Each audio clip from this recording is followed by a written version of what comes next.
Hello, my friends, and welcome to another episode. I'm so excited to have you here. We are in the process of going through my Burnout Breakthrough Accelerator that I originally put on for my students in the Quitter Club, my paid membership. I figured I would bring it to the podcast. If you are listening to this episode, then you have missed a couple. You can go back and listen to those. But we will continue every week to play one of the classes that will teach you a pillar of getting out of burnout, right? A skill that you need in order to take back your life and have a little bit more time and joy and control. We will go through all 6 weeks, and you don't have to master all of them. You don't have to know all of them. You don't have to apply all of them, but you can pick up one or two skills that will help alleviate a lot of the pressure that we all tend to put on ourselves. So I hope you enjoy this. We're going to jump in and continue with our Burnout Breakthrough Accelerator. Hello, my friends, and welcome to week 5 of our Burnout Breakthrough Accelerator. I'm so excited to have you guys here.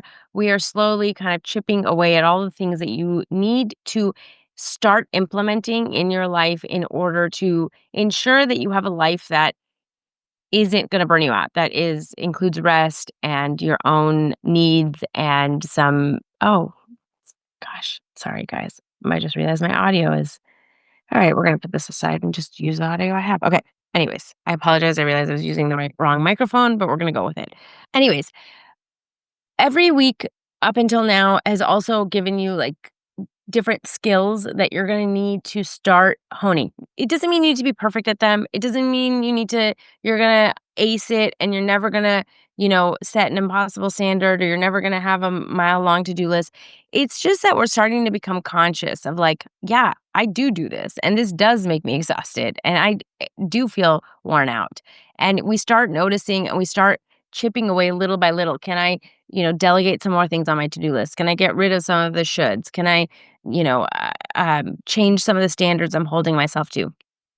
And so you can pick one to work on. You don't have to do, I'm going to give you all 6 things that I think, like the pillars that I think you need to work on, but it doesn't all have to be all at the same time. If you haven't come to any before and you're going to start with this, just do this one. Great. Like it will have a significant impact on your life.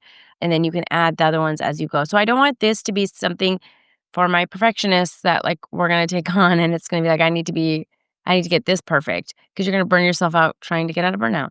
So we're going to try to just do what we can. That's the motto. Do what you can with what you have. And then when you can do better. As you learn, as you implement, you can do better. Okay.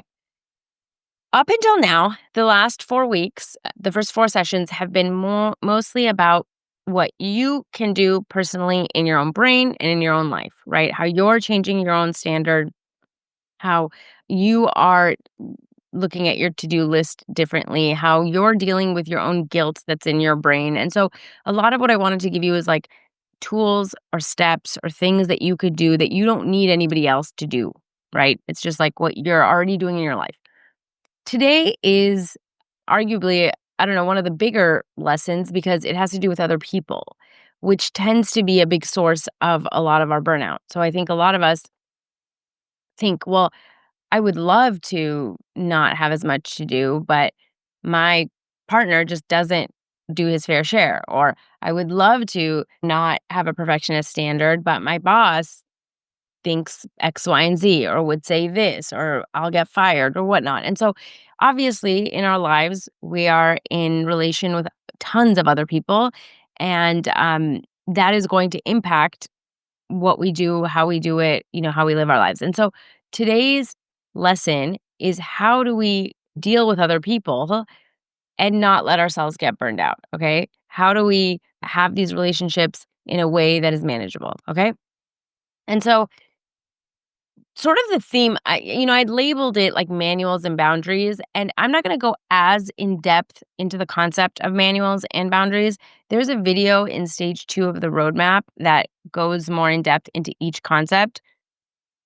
And so if this is something where you're like, no, I really struggle with this, I would highly suggest going back to the portal, going to stage 2 and watching that. It's not it's like a 20-minute video, but it will break this down even further. I want to give you a little bit more of an overview of both of them and some other concepts that I've sort of been thinking about as I've been thinking about how to teach this in relationship to burnout, okay?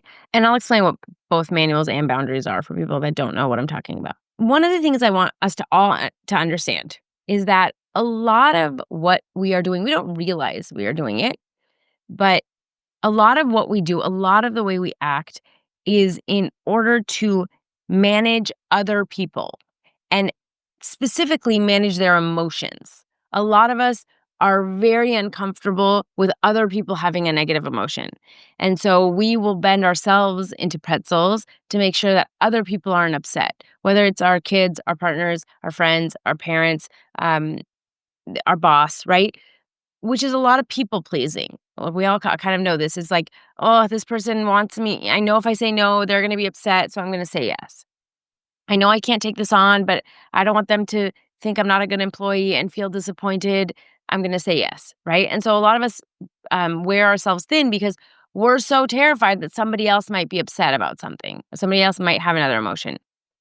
We also try to literally control other people's actions, right? We try to control our kids. We try to control our husbands, our wives, our girlfriends, boyfriends, whatever, our mothers, our fathers. Like, it's like, if I rant and rave, then maybe they'll finally start listening and they'll finally clean up their room. If I, give an ultimatum or whatever it is, it's like, I want to control these other people. And a lot of what we do is in sort of getting other people to be the way that we want. And I think for all of us, we've all had this thought, and we likely go through this thought all the time, multiple times a day, where it's like, if they would just blank, it would be so much easier. If they would just listen, if they would just do what I said, if my coworker would just finish their part of the project, I could do mine, right? Like, it's always this like, why can't people be exactly the way I think they should be? It would make my life so much easier. And it would. I know it would. And if I could teach you how to do that, I would be a billionaire, but I can't. So I'm going to teach you the next best thing, which is that you cannot control other people. I know, the hardest lesson that we all have to learn. But there is no secret option where I get people to act the way I want them to act. People are going to act the way they want to act. They're going to feel the way they want to feel. They're going to have their whole range of emotions and actions, and that is okay. That is their journey. That is what they need to go through. It's totally fine. What I need to work on is to release responsibility of that, is to not need them to act a certain way in order for me to be okay, is to not need them to feel a certain way for me to be okay. I need to take back control of my own inner state and my own life and know that I am okay regardless of how they think and feel and act, okay? And so what we're going to talk about today when I talk about manuals and boundaries is, how do we take back that control? Because you only have two choices in life with anybody, right? You either can change how you act towards them, which we're going to talk about with boundaries. I get to change, like, hey, I'm going to change this relationship, or I'm not going to put up with this anymore. It's totally up to you. You get to do that. Or you get to change how you feel about it. You get to decide, I don't want to be upset that my kid is throwing a tantrum. I don't want to be upset that my coworker doesn't get their work on time, because this is what's going to happen apparently every day. I want to change how I think and feel about this so it's not taking over all of this mental energy. Those are my only two options. I don't get a secret option 3 where I change them. And like, we all spend all of our energy in that secret option 3. Like, if I just yell more, maybe my kids will finally listen. If I just give them the cold shoulder, maybe they'll understand. And maybe they will. I'm not saying it never works. Obviously, it has worked to a certain extent. It works in the short term. And so we keep doing it. But then we run ourselves ragged. We like burn ourselves out because we're constantly trying to get other people to act certain ways. And so we're going to stop that, right? And we're going to stop. And we're going to talk about this too. Part of this is like allowing them to feel what they're going to feel. Is like, we're also going to stop people pleasing them, which is a sort of manipulation of their emotions. It's like, I just want them to feel happy. I want them to like me. I want them to never have a bad thought or never have a uncomfortable feeling. So I'm just going to do the things I don't want to do. Again, you're not going to control how they feel, but you will control what you do. You will decide, hey, I don't have the bandwidth for this. I can't do this. I'm not going to do it. It's okay if they're upset. And so that's what we're going to work on. There's two ways of doing this. And I want you to just think about what you want to do. I usually actually teach manuals first, but I think I'm going to teach boundaries first because I actually think it's easier for you to decide whether you're going to set a boundary or not. And then if you're not, then it's all of your work needs to be in manuals. Okay. So we're going to decide boundaries first. A boundary is something that you will do. A boundary is not something that they do. Okay. So I think a lot of times, like, people have a misunderstanding where they think that, like, I'm going to set a boundary that says, like, you can't smoke anymore. That's not a boundary because, again, you're not going to control that person. So then when they do smoke, then it's going to cause all these problems. A boundary is, if you smoke, I will walk away, or I will leave, or I will kick you out of the house, or whatever. It's what I will do if you do something, right? It's simply, I control myself and I don't have to be upset about it. I don't have to, like, it doesn't have to bother me. I can release the fact that you're going to smoke. Like, I can work on my own thoughts about that. That's your journey. But I do get to decide that I don't like being around smoke. Okay, it could be the same thing. If you yell, I will walk away. If you yell, I will no longer talk to you. Like, I will not have the conversation. I will hang up the phone. Whatever that might be. That's my boundary. That other person can keep acting however they want. I'm just telling you I'm not going to do this anymore. Okay? A very useful tool when you want to implement it. When you've decided, like, you know what? I don't want to deal with this. And so this is the thing that I want to do in order to love myself, right? More. And that's okay.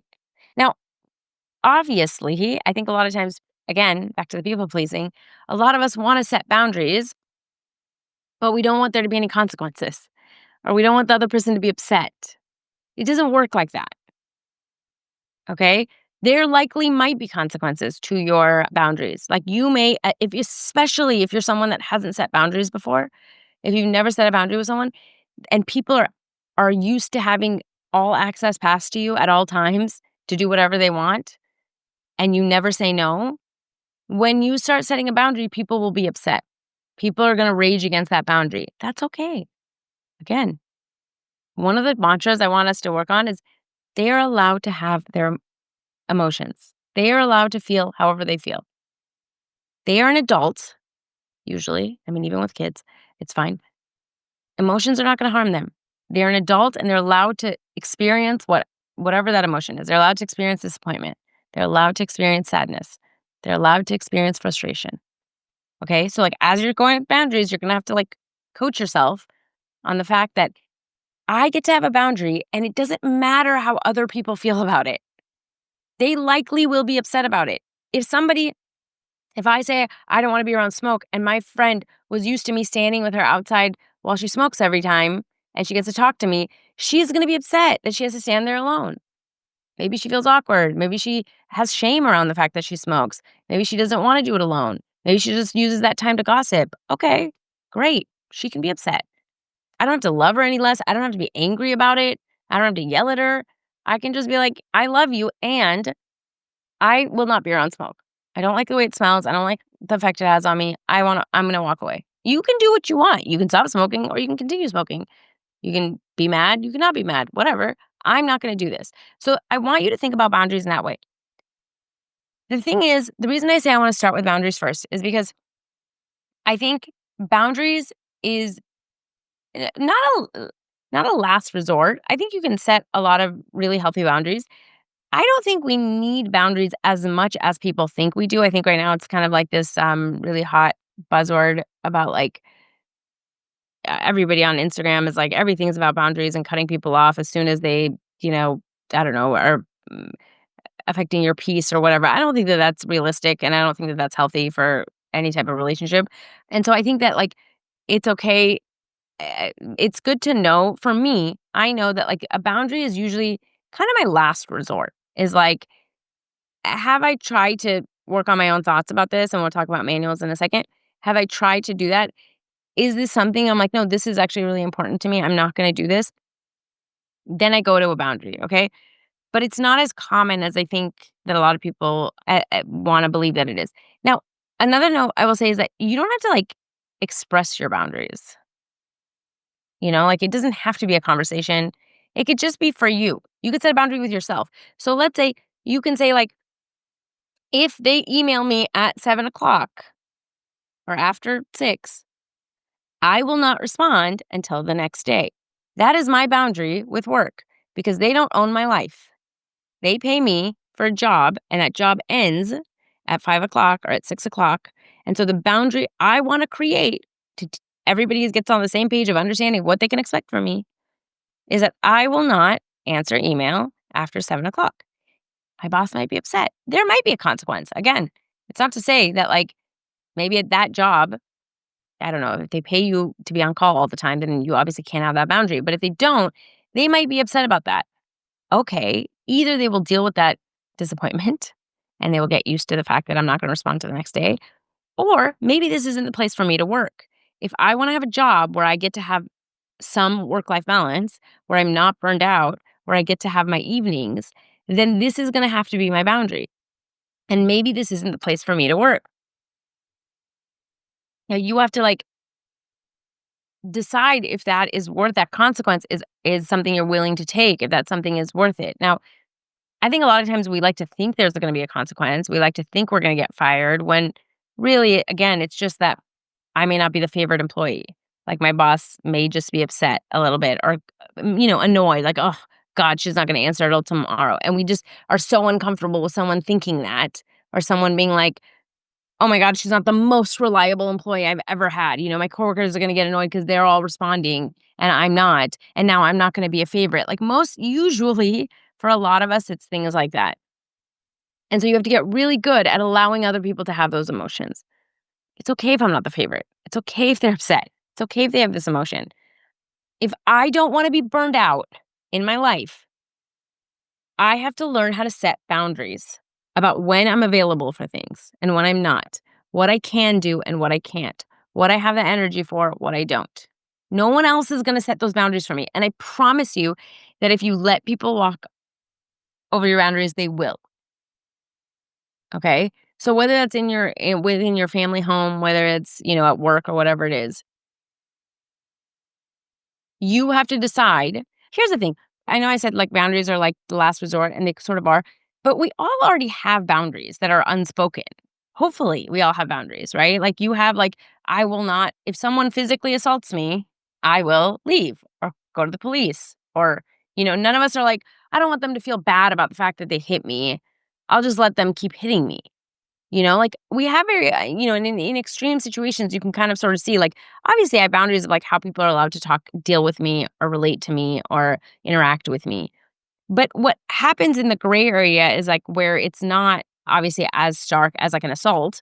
It's something like, am I going to allow my mother to talk to me this way? Because a lot of us might say, like, well, I can't be rude or I don't want to say, like, get off the phone. I have to decide, is that going to be a boundary that, like, if my mother starts berating me, I'm going to tell her, I will no longer be tolerating this. Like, when you do this, I'm going to hang up the phone. And that's going to cause some problems in the short term. It's fascinating watching boundaries work, how quickly other people learn how to treat you and how we think it's like this really big deal. And then within like a couple weeks, like that person won't do that thing anymore because they want to still be in your life. And it's like, I tolerated this for so long. Why did I do this? Right. So you have to sort of figure out what you're willing to handle, like what other people's emotions you're willing to handle. Mostly the consequences is that, and where you want to set these boundaries. Right.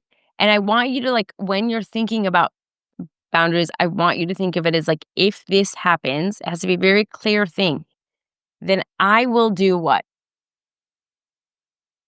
If I'm given more assignments than I can finish in 40 hours, which tends to happen every week, I will go to my supervisor and complain every single time or tell them I can't take it, right? Like I said, if I'm emailed after 7, I'm not going to answer.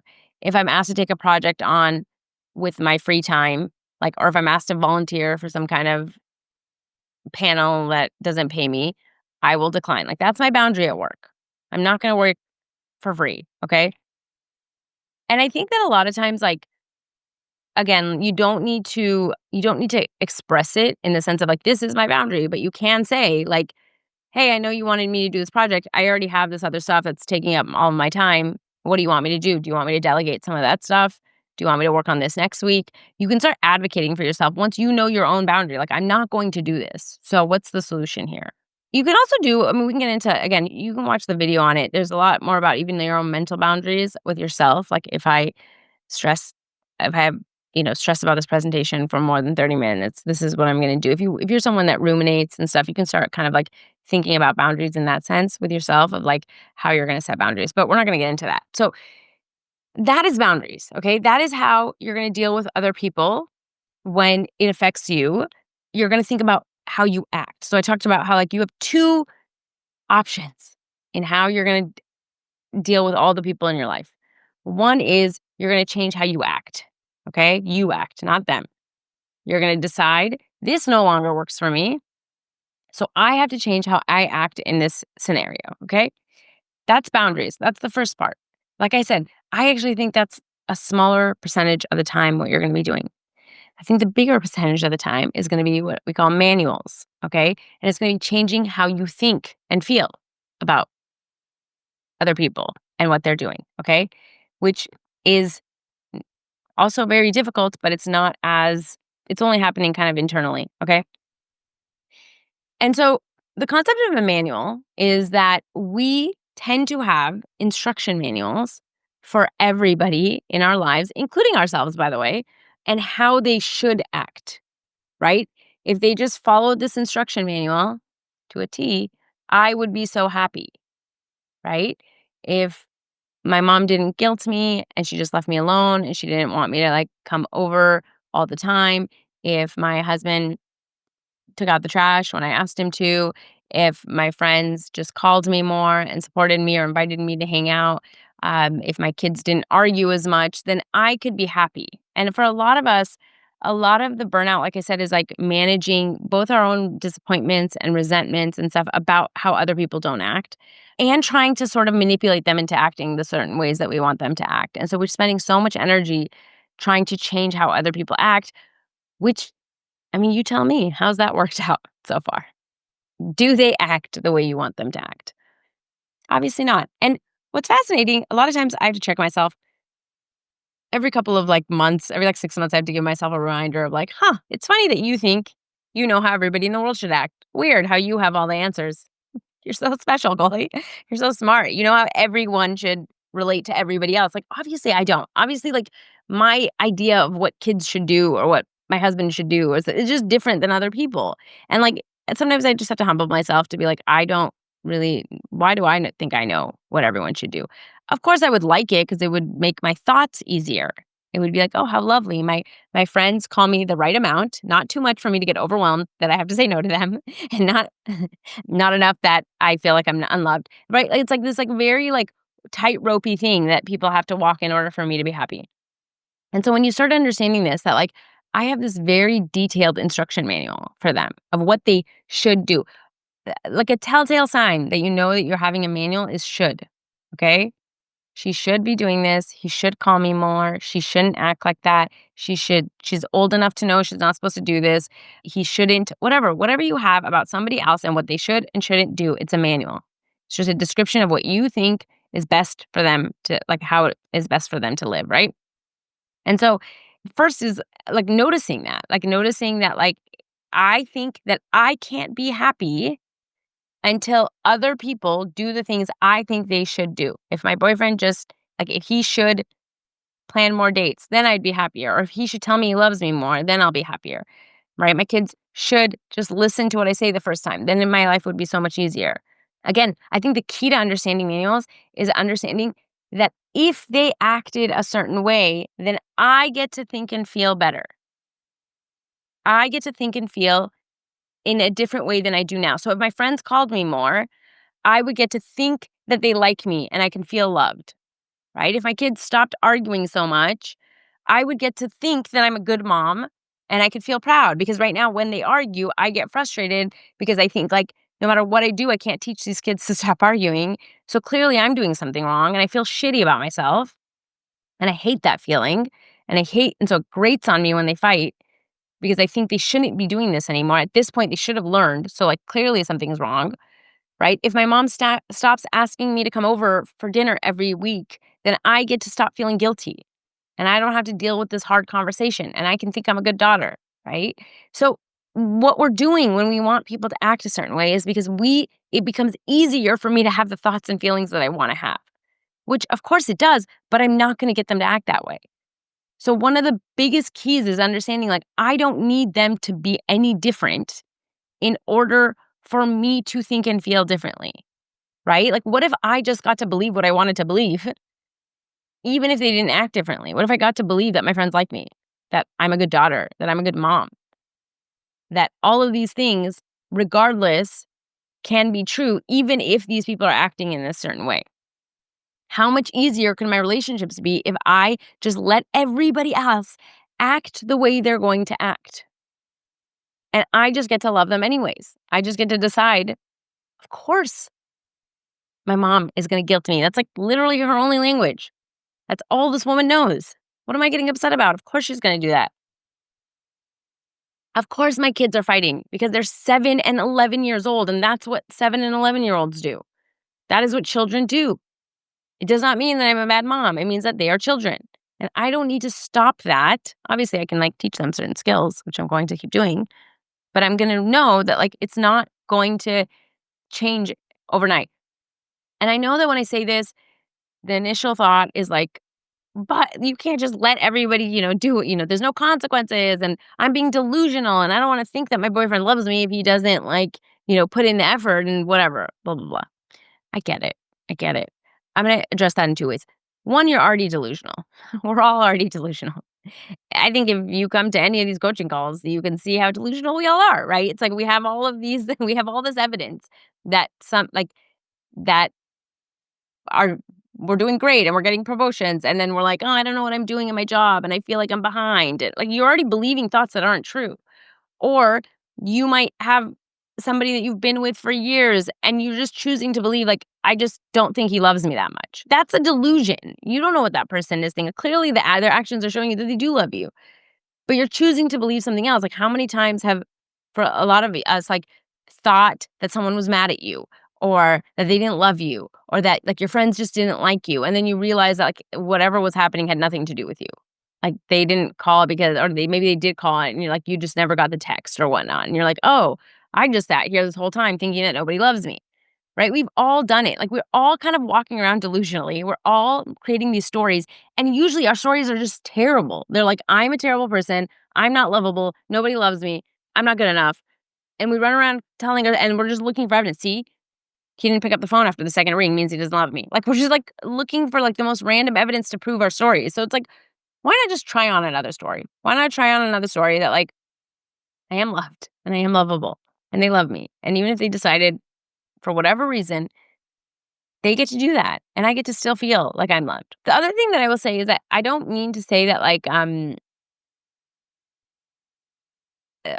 had put notes like, I think we're talking back to about the delusional stuff. It's so funny watching people's, like, the stories they make, like, where it's like, my husband didn't take out the trash, so it must mean he doesn't respect me. It's like, we don't think that's delusional, that we've just equated the fact that this person doesn't do one chore means that he clearly doesn't love you, you know? Like, we do that stuff all the time. Anyways, and it doesn't mean that you don't act again, you don't have boundaries or you don't act in a certain way or you don't get to like show up in the way that you want, okay? You can. It's just that you don't have to have a lot of this painful thoughts. So for instance, for me, when I think of my kids, I do this a lot I do a lot of manual work around my children because I tend to lose my mind for whatever reason when it comes to them. But a lot of what I think about is like when I think, oh, they shouldn't be acting like this. I shouldn't have to tell him again. I shouldn't, whatever. And I catch myself whenever I catch myself, I always just replace it with a thought, well, of course they should because this is what they're doing. Like, I just get myself back to like, this is what it is. So shouldn't, like, what am I sitting here arguing with reality? I can say he shouldn't, but he is. So like, of course he should because he is X, Y, and Z. How do I want to show up now? So for me, again, this comes up a lot in parenting is like, okay, of course they should act like 7 and 11-year-olds. This is where I get to parent. This is where I get to show up as a mother. This is where I get to set a boundary. This is where I get to teach them. I can set a boundary and still not be angry about it and be like, they shouldn't, like, they don't respect me as a mother. They make my life so hard. I can understand, like, of course they should act like this. And we're going to have a really strict boundary that, like, if you fight with your sister or if you don't clean up your room or if you didn't finish your homework, then you don't get tablet time. And they're gonna be upset about it, and there's gonna be all this stuff, and I don't get ruffled because 'cause I'm like, "Yeah, no, I know that sucks, and this is how we learn, and this is how I show up to teach you."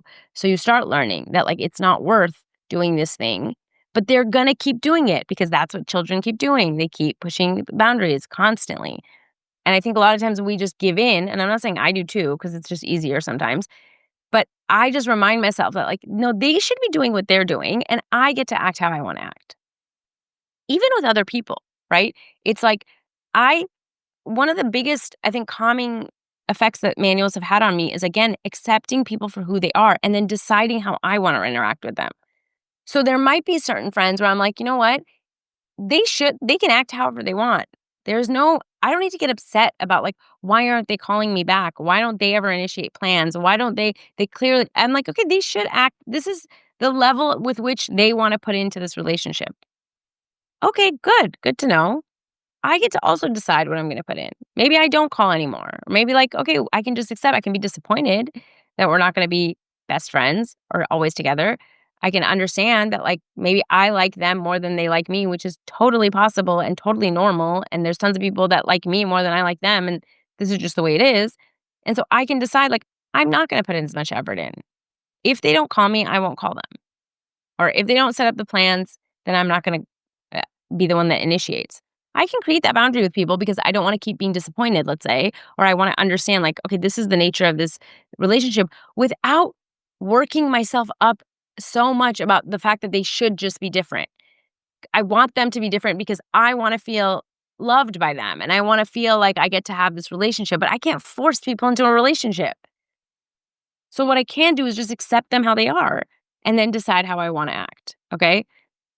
And so between these 2 concepts and again, I think that, like, part of this also plays into, a lot of people pleasing, is that a lot of times we people please in order to get people to change how they act so we can feel better, okay? So it's like my boss shouldn't be upset all the time or my boss shouldn't be, like, a curmudgeon. So maybe if I show up early and I do all this work, extra work, like, maybe he'll be happy, right? And so a lot of us end up like people please because we want other people to, like, change how they're acting, how they're thinking, how they're feeling, so that then I can feel calm and be like, "Oh, no, he does like me," or "I'm a good employee." All of this is like this work is helping me give people back their own emotions and allow people to be whoever they are, however they wanna be. And then I get to decide how I wanna show up. And so I get to decide, like, it's okay that he's a curmudgeon. It's okay that he is just not the most friendly person. It's okay that he doesn't love me that much. It's okay that I'm not the favorite employee. It's okay that he doesn't praise me all the time. I don't have to, like, keep killing myself in order to try to change that so I can feel better. I can feel better about myself right now. I can know I'm a good employee. I can know I do good work. I can know that I'm giving good enough effort. I can work on those thoughts and feelings without having to constantly do more to change how other people are acting. Does this make sense? And so, as you're thinking about burnout, when this is kind of a larger, obviously, concept, and this one is going to be something that it's going to take a lot of work and a lot of like you're going to chip away at it very slowly. You don't even have to. What I would suggest for this week is just pick one manual to try to drop. Find someone that you have a manual like they should act a certain way, and think about how you can drop that and let them just be how they're going to be and decide how you're going to act. And or do one boundary. Like if they do this, I'm going to do this. And set a boundary for yourself and you can practice it. This is gonna be like it's a bigger task because if you especially if you've been, like, programmed to be a people pleaser from a child, it's very uncomfortable to sit with other people's discomfort, and that takes practice to kinda learn to, like, let them be okay and let them have their negative emotions. So we don't have to do that overnight, but I do think that one of the bigger things with burnout is learning this skill. Because I think for so many of us, we're running on these hamster wheels to try to make everybody else happy. We want our kids to be happy, and we want our boss to be happy, and we want our coworkers to love us, and we want our, so everybody needs to like be okay in order for me to feel okay. And if that's the case, then I'm never gonna get off this hamster wheel because people are always gonna have negative emotions. I mean, we've all seen this is why there's so much resentment. I think like a big indication of people pleasing is just resentment because you try to people please, you go above and beyond, you're already exhausted, and that person is still upset, or that person is still not in a good mood, or that person still snaps at you. And you're like, I can't win. Like, are you kidding? I did all this stuff and you're still not happy. And so until you start realizing, like, yes, because they're human and they're just going to have those emotions, and that's okay. I'm not responsible for it.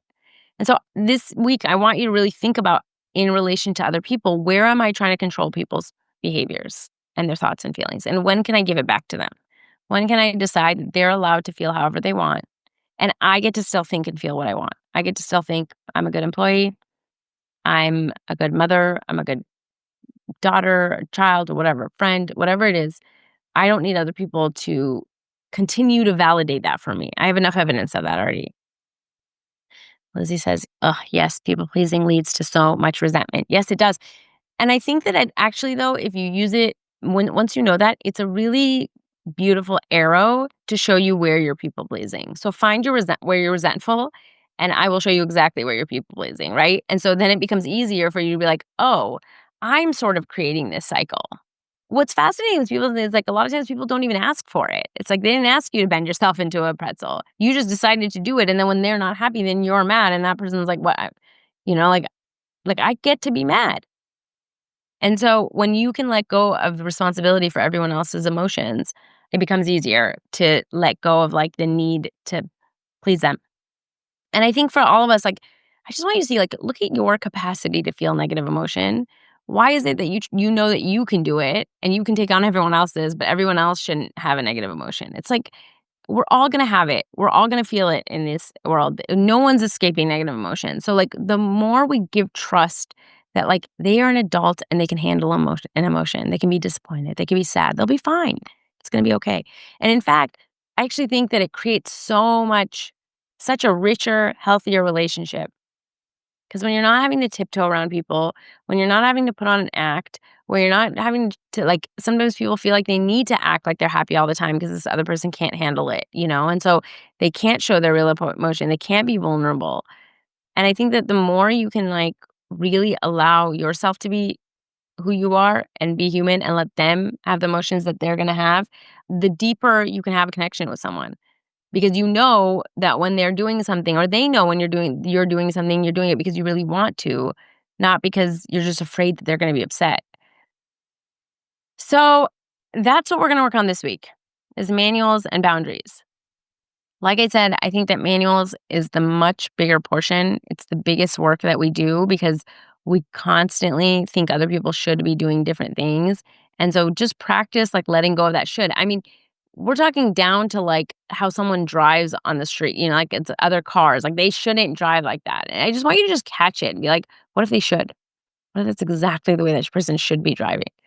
Why am I getting all upset about it? Like what if I should just slow down and let them go ahead? Like we waste so much emotion, so much anger, so much resentment, frustration at how other people should be. And I think like when you can let that go, it frees up so much of your life to be like, other people are gonna act how they're gonna act. How do I want to act here? Okay. Questions, comments, concerns. This was so good. Thank you. You're so welcome. I will say that like this is why I think that this is one of the hardest lessons to kind of implement. So don't think that you need to move on and just all of a sudden be like, okay, I can do all these boundaries and stuff. But this is the perfect thing to bring to coaching. So if you are dealing with it in relationships, whether that's at work, whether it's with your family or whatnot, and you find yourself, constantly trying to please them, constantly trying to wish they were different, bring that to coaching so we can work on it because we can find some thoughts that you can then practice that will be easier for you to release a lot of that. Like I said, I mean, my kids really, well, maybe it's because it's the most like demanding job speaking of my daughter is literally just peeking in the door. Mila, close the door. It is the most demanding job all the time, 24/7. And so it can wear you down, but I will say that, like, for me, just learning to, like, do this manual work with my children has fundamentally changed how I've approached motherhood, and it has saved me from so much unnecessary pain of, like, really thinking that they should be different and that I should be different and that I only get to think of myself a certain way if they act a certain way. And so it has really helped me, like, just in that, if I didn't use it for anything else, I feel like manuals would have changed my life with just with my kids. Now, I use it all the time, but, like, I do think you can even just figure out, like, where is a very trying relationship for me? You don't have to go for the hardest relationship you have, but I just think, can I just find those shoulds and see if I can release that energy, like, that all of the energy I waste on that, it can free up a lot of space. Just to clarify, you have manuals for yourself too, right? Or is it fundamentally about others? No, we absolutely have instructional manuals for ourselves. So, like, again, when we were going, like, the same thing we did the week one where we did the to-do list, you can write out your own instruction manual. How should I act all the time? How should I act at work? How should I act at home? How should I act with my kids? And you can see how absurd it is, right? And how you're never going to even live up to your own instruction manual, right? Like, I might have an instruction manual, like, as a mother, I should always be patient and I should always wanna have time, and I should always listen, and I should never lose my temper, and I should always wanna be with them. I should never want to, like, get away from them because that makes me, it's like, it's such an absurd thing, and when you look at it, you're like, "Okay, well, that's never gonna happen." And it's not human to happen, so, like, what if I just drop that and be like, "No, I should. I should want time alone, and I should lose my temper sometimes because I'm a human, and I should," and I can repair and I can do all this other stuff, but when I let go of, like, how I'm supposed to act, it makes it easier to just show up as a human. And that week one was manuals for ourselves, got it. It's sort of week one was, like, not specifically a manual because it wasn't a lot of it was a lot of your to-dos are all the things that you think you have to do, but manuals goes a step further because it's also how you should act, right? So your to-dos is, like, all the stuff you have to do at home, like, you have to cook, you have to clean, you have to, do all these things. The problem is that, like, with manuals is, like, we take that one step forward and it's like, I should be happy about it. I should love cooking for my family, and I should love having family meals all the time, and I should love having people over. So it's like we're, like, adding on to more things that we should be doing, not just that I'm even, like, running this house. It's like I should love sitting down and playing Legos with my kid, but I don't. So, like, I don't, like, where does that leave me? So I think it's a little bit different than the to-dos. I think you can add on to it, and I think it would be really eye-opening to add another list of, like, all the shoulds, like, how you should show up in every relationship because 'cause they're absurd, and I think when you can let that go for yourself, gosh, life-changing. All right. That's what I got for you guys. We're gonna work on manuals and boundaries this week. We're gonna go out there and drop all these shoulds. We're gonna let people have uncomfortable emotions. Honestly, a really great, easy task for this week. And I'll put some of the worksheets for the manuals and boundaries in the community later. But a really simple task is looking at where you're feeling, where you are feeling uncomfortable that someone else is having an emotion. Just notice that, even if you don't change it, just notice that, like, the tension you feel when somebody else is upset, because that's usually what's, like, the drive, like, that gets you to act as, like, a people pleaser or whatnot, right? Is like, uh-oh, my mom's upset, the kids are upset, somebody, I gotta change something, right? Just notice that trigger of, like, huh, this person's having a negative emotion and I'm going into, like, fight or flight. They're like, oh, I gotta change this. And a beautiful mantra that you can practice, I say this to myself a lot when I notice myself doing this, is like, I don't have to be blank about your blank. I don't have to be sad about your sadness. I don't have to be mad about your anger. I don't have to be tense about your tension, right? Like, I have to just remind myself, like, just because this person is angry, I don't have to also be angry, or I don't have to jump in and fix it, right? Like, I get to decide how I want to kind of show up to this, and they get to have that emotion. And so when you start noticing that other people's emotions really triggers you, you can start sort of a little bit of rewiring of, like, it's okay.